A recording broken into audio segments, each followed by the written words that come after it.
Hello and welcome to Ageless Rock, a channel for megalithic fans with megalithic lens.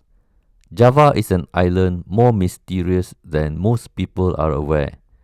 Unlike legends and myths, where there are nothing rock solid to see, megalithic temples are solid as a rock, and Sari Temple is here to prove it. There are many megalithic temples in Yogyakarta in Java Island. Enough to say that something happened here in recent past and no one knows anything about it. Sari Temple is one of the megalithic temples we are going to look at today. According to mainstream, Sari Temple was built in the 8th century during the reign of Mataram Kingdom. It is based on Kalasan inscription that construction was credited to Rakai Panangkaran. According to the Kalasan inscription found at Kalasan Temple area, there was a shrine built by Rakai Panangkaran as a result of the persuasion of Guru Sang Raja Sailendra Vamjatilaka, who, when translated, means the jewel of the Sailendra dynasty. This inscription only mentioned there is a vihara. Don't be confused when you see it is called Bendan Temple. That is because it is in Bendan hamlet of Tirto Martani village. Indonesia has many smaller subdivisions of geographical area. That is because they live in a very closely knitted community and there is a head to represent them. It is just an educated guess that Sari Temple is believed to be the vihara mentioned in Kalasan inscription. So mainstream associated this as the monastery for the Buddhist monks. Sari Temple is a majestic looking temple that measures 17.3 meters wide and 10 meters deep if you are facing west because the temple entrance is facing east. On the center top is a huge stupa that makes the entire building 18 meters tall. According to Cultural Heritage and Preservation of Indonesia, Sari Temple was first described in 1840 by a Dutch named H. N. Seeberg. The structure was reported to be in pretty good condition considering that it was abandoned for about 1,000 years. The advanced Javanese looked pretty simple and unsophisticated and knew nothing. Reconstruction was done by Antiquities of the Dutch East Indies. It began in 1929 and stopped in 1930. The effort came to a halt due to too many pieces went missing. Eventually, the later reconstruction efforts replaced the missing pieces with just plain stones. Sari Temple was discovered in the early 20th century. A.J. Burnett Campus was an archaeologist and director of Archaeological Service of Indonesia. He spent 50 years in Indonesia before returning to Netherlands. He oversaw the reconstruction of the temple from 1929 to 1930. In the past, according to locals, this temple shines like a golden temple under the moonlight. That is because there is a mysterious layer that coats the structure. This special layer is called Bajralepa. I mentioned this unique layer in my previous video on Kalasan Temple. It is made up of kaolite, calcite, silica and chalcopyrite, which is copper and iron. So basically, it is like a metal coating where it has the ability to make the surface shines like golden temple at night. The composition of chalcopyrite is copper and iron. This unique mixture, when applied to the outer surface of the temple, makes it look shiny under sunlight. It is not only a waterproof protection but also prevents against mold and moss from growing. But there is also another thing about this coating. It allows the stones to be carved easier in detail. Such an amazing knowledge known to ancient Javanese is still a mystery. For now, we just call the Javanese highly advanced but forgetful with no interest in recording. The roof of the temple is topped with 8 stupas, 3 on each side and 2 bigger stupas in the center. These stupas look like the ones in Borobudur and is therefore linked to the construction of Borobudur as well.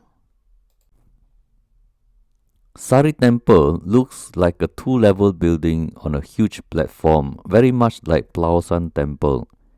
These two megalithic monuments have striking similarity and can be easily mistaken at a glance. However, according to archaeologists, it is believed to have a different function for the monks. They say it could be a monastery. From the outside, it looks like it has 2 levels, but the inside is actually not a double-story building. Sari Temple is spacious on the inside and is divided into 3 sections. However, according to archaeologists, there is a possibility of wooden beams to divide into 2 floors because of the design on the inside. I tend to disagree because if you can smack bedrock and build megalithic structure with 38 human-sized bodhisattvas on the outside, you don't need and wouldn't need wooden materials that will rot to the point where there is not a shred of wood evidence.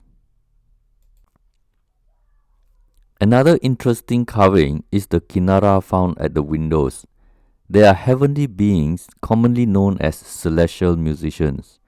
They are half human and half bird hybrid. I just find it fascinating that ancient people seems to like half human and half animal hybrid, just like the Greek mythology of Centaur, which is half human and half horse. You can find the Kinara in Hindu and Buddhist mythologies and is widely celebrated and depicted in performances. If you attend local festivals or see local shows meant for tourists, you can identify them easily in the performance. Let's go back to the origin of the word Sari. According to Wikipedia, Sara in Javanese means to sleep, but that is rather inaccurate. In Malay, bersara means to retire, which can mean to retire to bed, which can mean to sleep. However, Javanese word for sleep is turu, which is close to tidur in Malay. The Western archaeologists say this is a vihara where the nearby Kalasan temple is the place for worship, while Sari Temple is actually a vihara where monks would come here for meditation and a place to sleep as a monastery. But the word Sara to mean to sleep, to mean it is a vihara for sleeping, is rather suspicious. But the Indonesian government promotes Sari as Seri, which simply means pretty or beautiful. This is a big difference in terms of concept and reasoning. Mainstream wants to associate this temple as a monastery, and so a place to sleep is more suitable. The Cultural and Heritage Department of Indonesia promotes Sari as simply to mean beautiful. Imagine when it shines like a golden temple under full moon 12 times a year upon completion. It is simply elegant or beautiful, as what the Malay word says, cantik or elok. I can assure you there were no monks here to sleep. Nobody in their right mind will smack bedrock with soft ancient chisels, shape them into polygonal blocks, stack them into a gigantic structure with stupa roof, code it to make it shine like golden temple so that 10 monks can sleep without kitchen, washroom or toilet. I am not sure if this is a temple or a vihara or a monastery, but I am 100% sure Sari Temple was promoted as a monument in a Dutch colony in an exhibition in Paris in 1900. This is the beginning of Western influence where Javanese were promoted as highly advanced and extremely hardworking. Here is my thought after putting on my Hollywood thinking cap. The stupa is where energy can beam out or receive and disperse. The niches on the wall is where beings can travel interdimensionally, where the knowledge of Kala is key to opening the portal. They are here to save Homo sapiens from carbon pollution and carbon tax. I am sure you can now see Sari Temple from a different perspective, where this video has given you an idea of what Sari Temple is when you visit this site one day. Hope you enjoyed this short presentation and see you next time. This is Bernie Ong signing out. Sekian, terima kasih.